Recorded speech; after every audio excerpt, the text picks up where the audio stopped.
네, 안녕하세요. 빅데이터 분석 기사 7회 기출 문제 풀이를 시작해 보도록 하겠습니다. 자, 7회 시험 어떠셨나요? 네, 맞습니다. 항상 시험은 어려워요.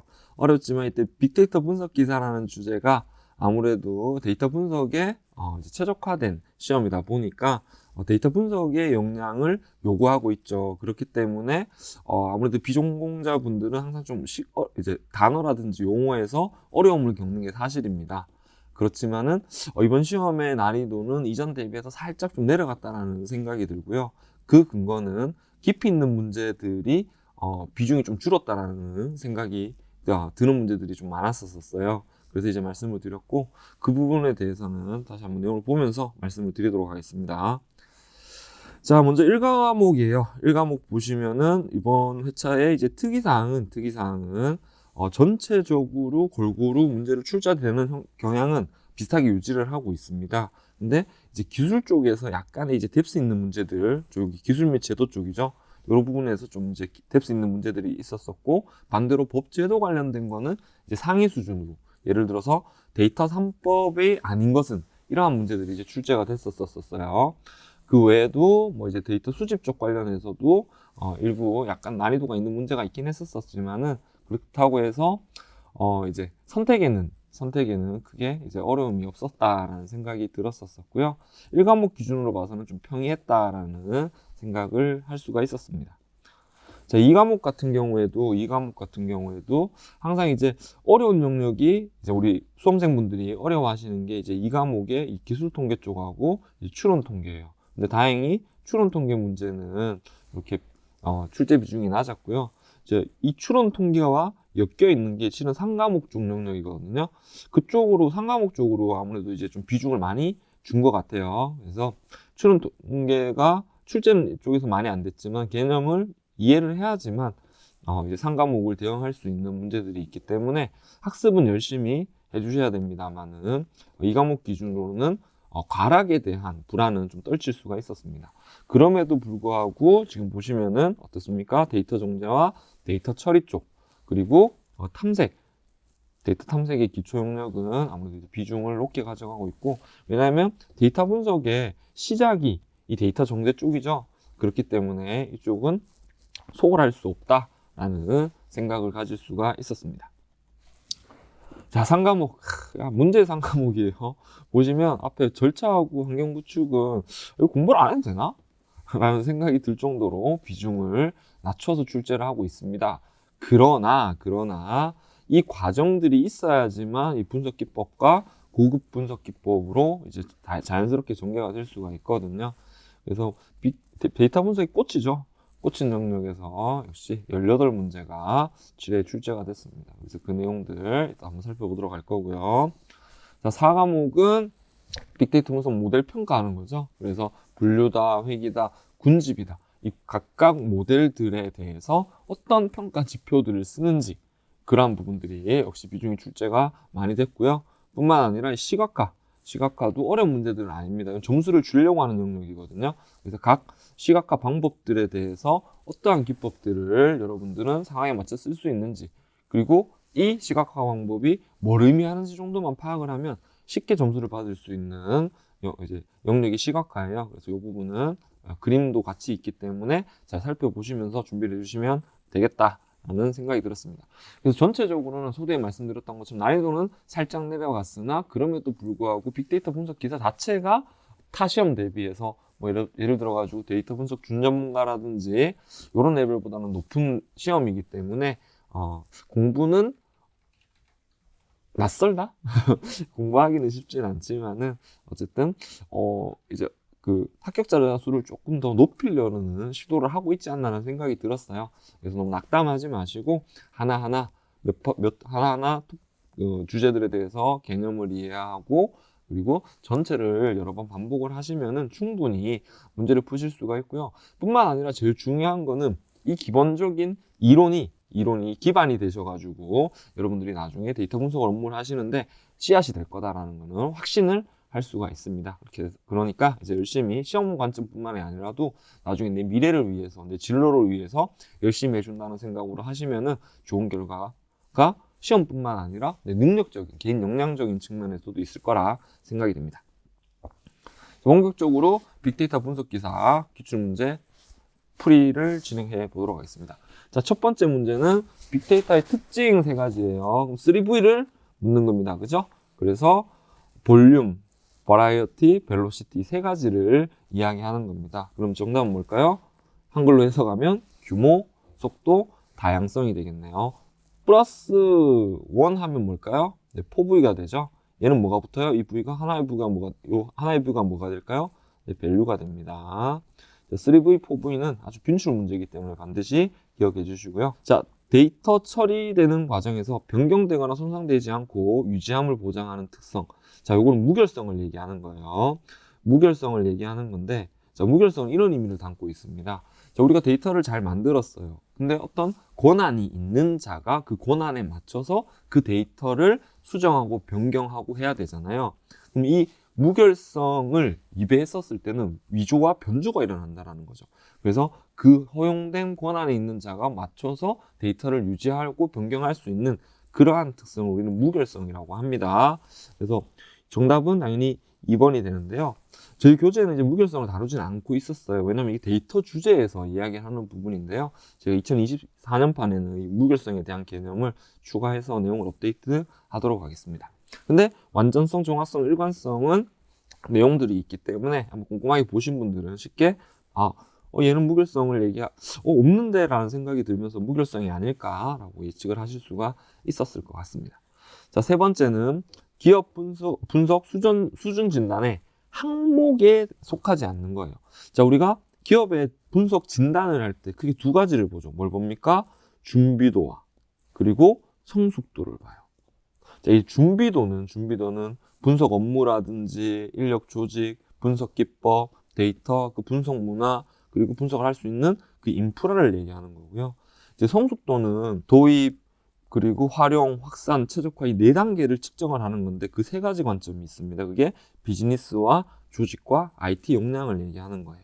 그럼 상위 수준으로 물었지만은 이 영역들을 공부를 하신 분들은 딱 직관적으로 규모라는 데이터는 조직은 있는데 규모라는 데이터는 없잖아 라고 판단하실 수가 있을 것 같아요. 그래서 준비도의 6가지 중에 아닌 것을 묻는 거기 때문에 규모는 아니다 라고 봐주시면 될 것 같습니다. 자, 다음은 데이터 사이언티스트, 데이터 과학자가 가져야 할 소프트 스킬. 자, 데이터 사이언티스트는 크게 2가지 역량을 가지고 있습니다. 어떤 역량입니까?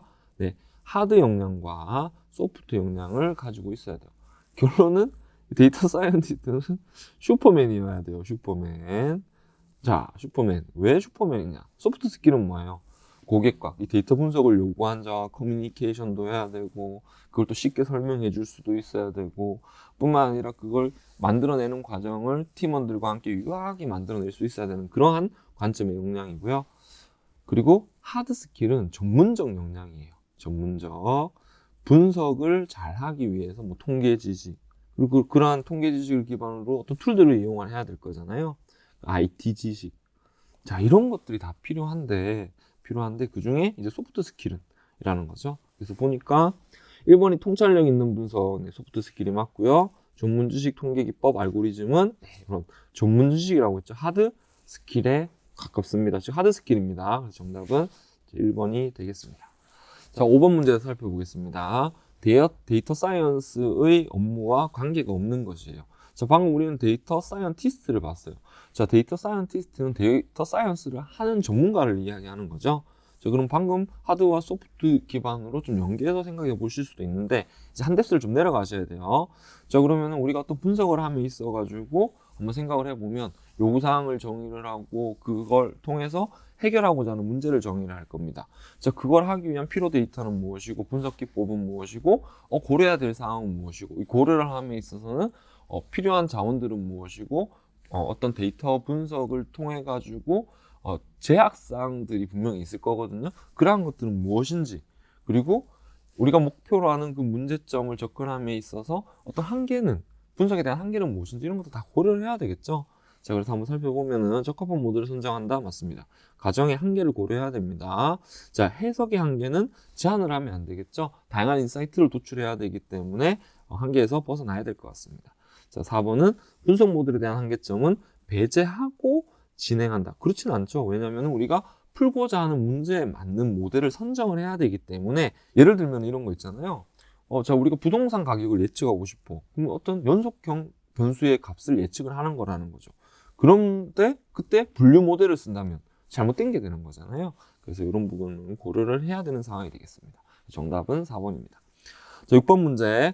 다음 중 데이터 분석가의 특징이에요. 데이터 관련된 직무는 상당히 많아요. 그래서 최근에는 이제 라벨러, 그래서 우리가 데이터를 만드는 과정에서 이제 언노테이션, 얘는 사람의 사진이야, 여기는 여성의 사진이야, 뭐 등등 이런 태깅을 하는 그런 작업의 직무도 최근에 이제 각광을 받고 있고, 생성형 AI라는 주제를 혹시 들어보셨나요? 생성형 AI, 이렇게 좀 멀리 가는 것 같은데, 자, 요즘에 핫한 주제가 이제 생성형 AI죠. 이 생성형 AI에서 또 보면은 생성형 AI가 좋은 답을 낼 수 있게 하는 질문을 하게 돼요. 이 질문을 만드는 방법을 우리는 프롬프트 엔지니어링이라고 합니다.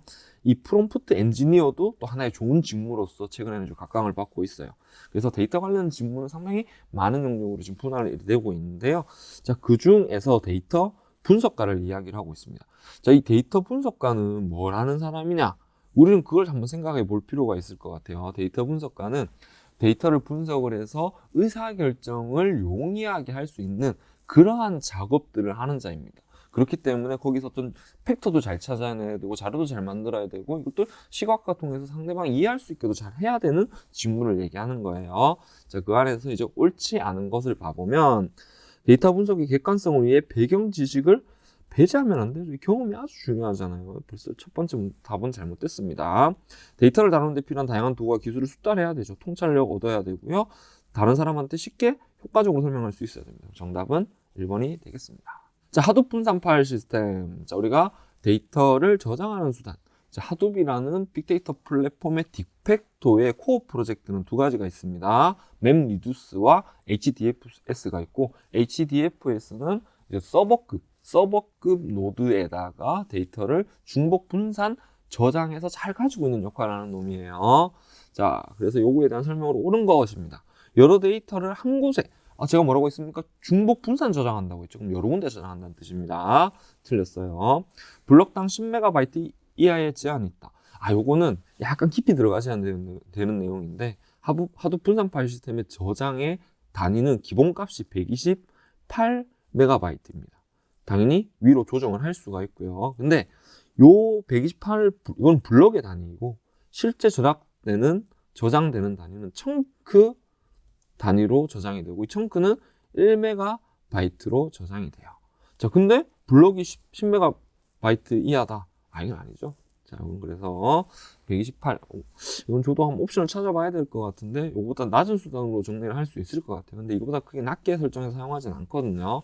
어쨌든 10MB 이하 제한 없습니다. 정의하시면 됩니다. 그래서 정답은 일단, 정답이 아니면 틀렸습니다. 얘는 2번은 틀렸습니다. 3번, 범용 하드웨어보다는 고성능 컴퓨터. 아까 제가 X86 서버급이라고 했죠. 여러분 PC급으로도 분산 파일 시스템을 저장할 수가 있어요. 틀렸어요. 네임 노드가 망가지면 정상적으로 작동하지 못한다. 맞아요. 네임 노드가 있고, 네임 노드가 죽었었을 때, 다운됐었을 때를 대비해서 세컨드리 네임 노드를 두고 있습니다. 왜 이런 이중화 장치까지 해놓을까요? 중요하기 때문이죠. 얘가 죽으면 어떻게 됩니까? 정상적으로 동작을 할 수는 있습니다. 세컨드리 네임 노드가 있기 때문에. 그렇지만은 상위 수준으로 얘기를 해서 네임 노드라고 했기 때문에 이 둘 다 다운되어 버리면은 데이터 노드 쪽에 있는 위치, 데이터를 가지고 올 수가 없게 됩니다. 정답은 4번이 됩니다. 자, 다음 중 빅데이터 플랫폼 계층 구조. 계층 구조는 뭐가 있어요? 3개? 소프트웨어 계층 구조, 플랫폼 계층 구조, 하드웨어 계층 구조. 소프트웨어는 뭡니까? 내 데이터를 수집하고 그걸 볼 수 있는 계층으로 구성이 되어 있고요. 플랫폼은 그걸 개발을 하고 그걸 시스템에 적용을 하는 그러한 계층 구성이 되어 있고요. 네트워크라든지 인프라라든지 이런 하드웨어적인 영역을 관리하는 것을 인프라 스트럭처 계층이라고 표현을 합니다. 자, 그럼 3개의 소프트웨어 플랫폼 플러스 계층이 맞습니다. 소프트웨어 계층은 앱 관련된 내용입니다. 아까 어플리케이션이라고 표현한 게 그 내용입니다. 플랫폼 계층은 데이터 제공 관리를 한다. 맞습니다. 자, 그리고 인프라스트럭처 계층은 데이터 수집 정제 작업을 한다. 아니죠. 물리적인 하드웨어 영역을 관리하는 거기 때문에 정답은 일단 4번이 되고, 데이터 수집 정제 쪽은 소프트웨어 계층이 되겠습니다. 자, 데이터 3법. 세 개 뭡니까? 네, 개인정보보호법, 정보통신망법, 신용정보법 세 가지예요. 아닌 것은 3번이네요. 공공데이터 제공 및 이용 활성화에 관한 법률은 데이터 3법이 아닙니다. 다음 중 데이터 일부 또는 전체를 식별할 수 없도록 노이즈나 공백으로 대체하는 거. 그럼 이거 도대체, 우리는 노이즈 공백은 별로 좋지 않은 의미를 담고 있는데 이걸 왜 대체를 해야 되나요? 어디서 쓰나요? 맞아요. 비식별화할 때 씁니다. 비식별화.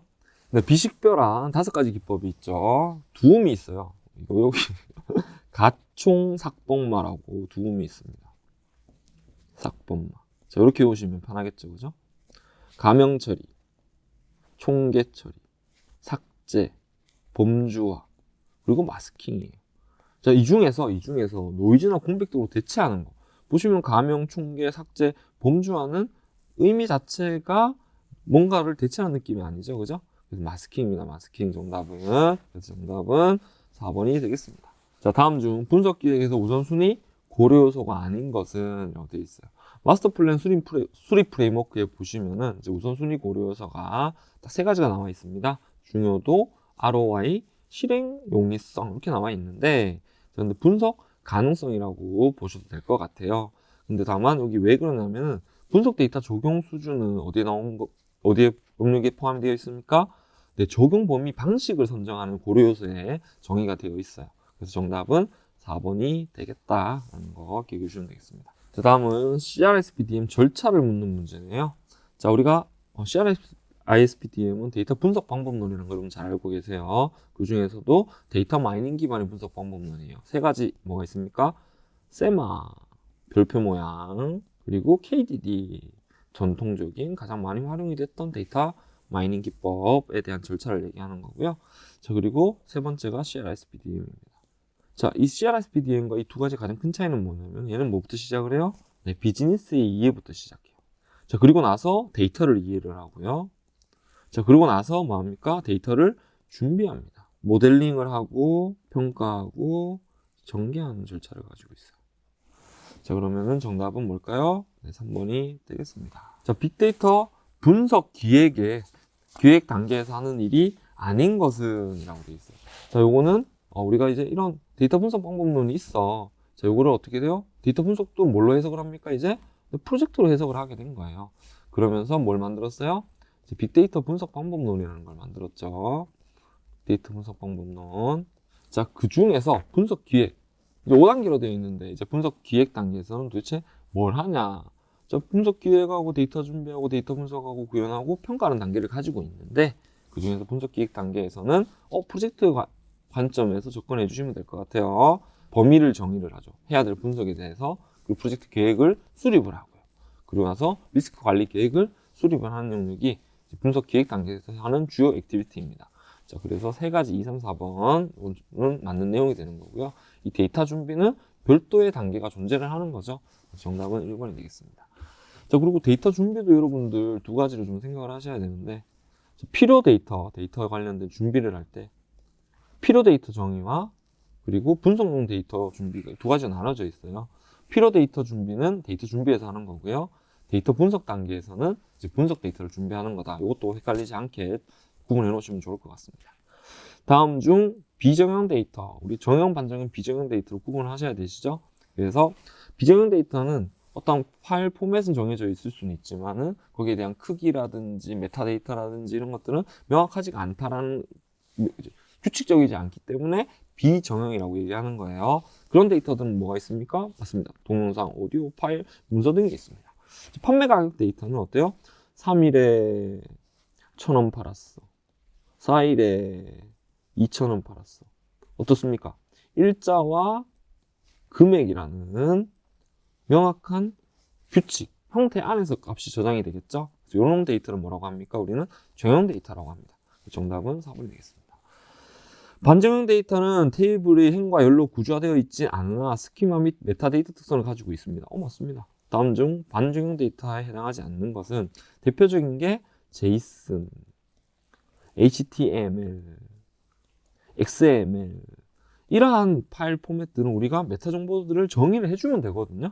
그때 거기 맞춰가지고 정의해서 쓸 수 있게 하는 장점을 가지고 있어요.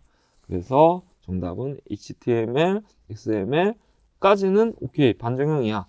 근데 RDB는 뭐예요? 방금 우리가 했던 정형 데이터라고 얘기했었죠. 이게 RDB 구조입니다.